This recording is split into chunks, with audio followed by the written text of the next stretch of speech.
नमस्कार, मेरा नाम है मृत्युंजय त्रिवेदी और आप देख रहे हैं अमर उजाला। राजस्थान के अजमेर से एक ऐसी खबर सामने आई है जिसमें आप प्रशासन के ऊपर भी सवाल खड़े कर सकते हैं, आप न्याय व्यवस्था के ऊपर भी सवाल खड़े कर सकते हैं, लेकिन न्याय मिला। देर थी लेकिन अंधेर नहीं थी। 32 साल के बाद एक केस जिसके दोषियों को सजा दी गई। क्या था वो पूरा मामला और 32 साल तक ये केस कैसे खिंचा, इन सब बातों पे बात करने के लिए, इन सब सवालों के जवाब के लिए, इन सब की जानकारी के लिए हमारे साथ मौजूद है राजस्थान से सौरभ भट्ट जी। आइए उनसे जानते हैं कि 32 साल कैसे लग गए अजमेर में गुनहगारों को सजा पाने के लिए और ये पूरा मामला क्या था। सौरभ जी, आपका बहुत बहुत स्वागत है। क्या था पूरा मामला और 32 साल के बाद सजा मिली है आज? 32 साल का समय कोई छोटा मोटा समय नहीं होता है। 32 साल कैसे लग गए? जी देखिए, पहले आपको इसमें बता दूं कि ये मामला जो है ये 1992 में इस मामले में खबरें चलना शुरू हुई थी।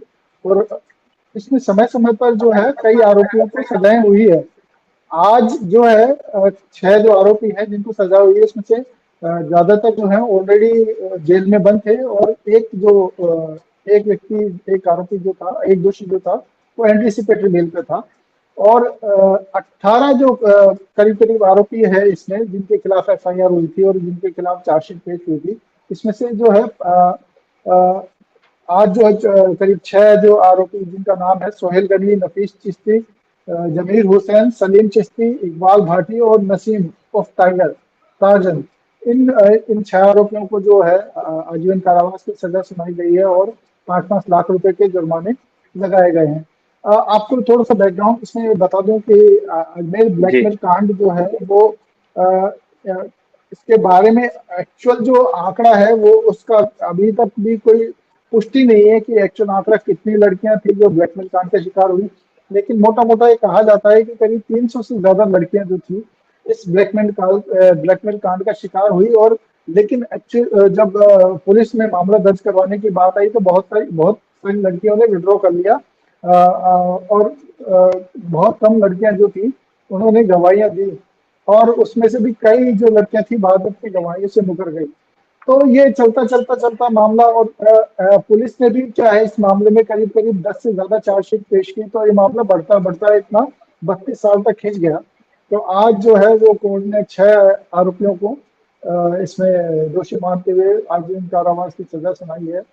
लेकिन ये जो पूरी प्रक्रिया थी तो न्याय व्यवस्था पर आप कह सकते हैं कि न्याय व्यवस्था पर सवाल खड़ा होता है कि जो ब्लैकमेल कांड में जो पीड़िताएं थी, जो कई बार उनकी ग्राउंड रिपोर्ट्स भी हुई है, जो खुलकर सामने आने में हिचकते हैं। तो उनमें से कई पीड़िताएं तो अब दादी नानी तक बन चुकी हैं। तो मतलब एक इंसाफ की, आप कह सकते हैं कि देर देर से मिला न्याय जो है वो भी एक न्याय के समान ही होता है। तो जी। समय बहुत लग गया इसमें।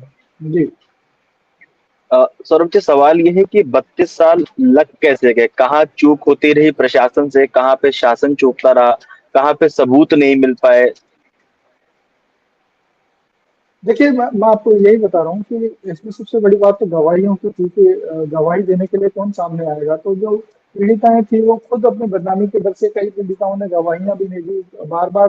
फिर पुलिस के स्तर पर भी बार बार चार्जशीटें पेश होती रही। करीब 10 से ज्यादा चार्जशीटें पेश हुई। एक एक व्यक्ति के नाम पे अलग अलग चार्जशीट पेश हुई। कभी 3-4 व्यक्तियों को इकट्ठा लेकर चार्जशीटें पेश हुई। तो जितनी भी चार्जशीटें पेश हुई उतना ही मामला लंबा चलता गया। तो इस वजह से भी जो पूरा प्रकरण है इसमें समय ज्यादा लगता गया। जी जी। अभी जब ये सामने आया है कि गुनहगारों को सजा दी गई है, उसके बाद कोई किसी जी का रिएक्शन आया कुछ सामने? क्या प्रतिक्रिया देखने को मिली? अभी तक देखिए पॉलिटिकल पार्टियों की तरफ से कोई इसमें मोटा तौर पर कोई रिएक्शन अभी तक सामने आया नहीं, क्योंकि अभी थोड़ी देर पहले ही कोर्ट ने सजा सुनाई है।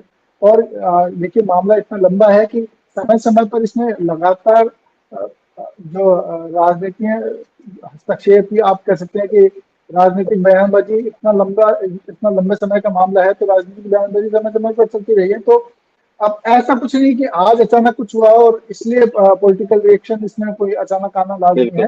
क्योंकि तो इसलिए क्योंकि ये मामला काफी लंबा है और समय समय पर इस मामले में सजाएं भी हुई है। और जैसे कुछ मामले थे इसमें कोर्ट जो विशेष न्यायालय है उसने आजीवन की कारावास की सजा दी, लेकिन हाई कोर्ट और सुप्रीम कोर्ट में जाते जाते वो सजा कम हो गई। तो ऐसे भी मामले रहे, तो इसलिए ये पूरा प्रकरण जो है वो अ, बहुत हाई प्रोफाइल जरूर है, लेकिन लगातार इसमें क्या है, समय समय पर कुछ ना कुछ होता रहा है डेवलपमेंट। जी। आपने बताया जैसे साल 1992 की एक घटना थी, 1992 में ये जी। वारदात की गई। उस वारदात समय ये जब जी